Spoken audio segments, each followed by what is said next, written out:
अमचन music की शानदार प्रस्तुति।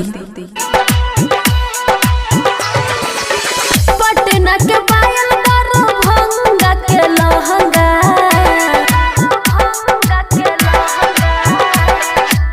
पटना के पायल दरभंगा के लहंगा। हाँ यो पिया आई कीन दियो सैया मधुबनी के झुमका, यो कीन दियो सैया मधुबनी के झुमका। पटना के पायल दरभंगा के लहंगा, पटना के पायल दरभंगा के लहंगा। हाँ यो पिया आई कीन दियो सैया मधुबनी के झुमका, यो कीन दियो सैया मधुबनी के झुमका। DJ Sumit Satish Raima, DJ Sumit Satish रैमा।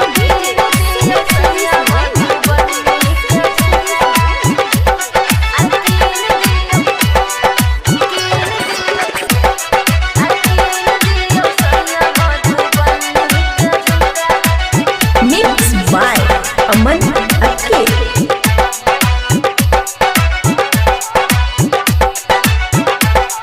खुशी रिकॉर्डिंग स्टूडियो बलुआहा।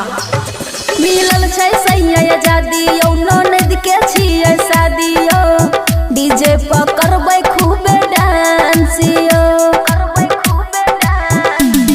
मिलल छै सैया आजादी यौ ननद के छियै शादी यौ, डीजे पर करबै खूबे डांस यौ। नगवाला नथिया पहिरबै यौ पिया, नगवाला नथिया पहिरबै यौ पिया। हाँ यो पिया आई कीन दियो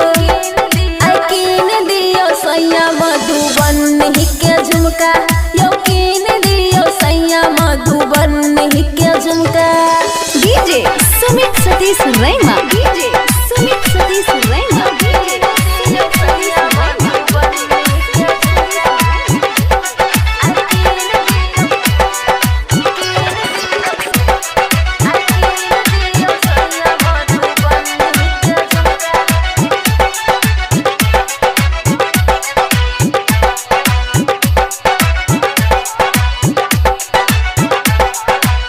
खुशी रिकॉर्डिंग स्टूडियो बलुआहा।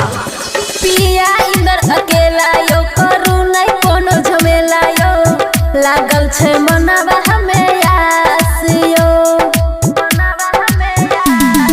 पिया अमन अकेला यो करू नहीं कोनो झमेला यो, लागल छै मनवा हमें आस यो। रेखा के दिल नहीं दुखाबू यो पिया, रेखा के दिल नहीं दुखाबू यो पिया। हाँ यो पिया आई कीन दियो सैया मधुबनी के झुमका, यो कीन दियो सैया सिकरहटी के झुमका।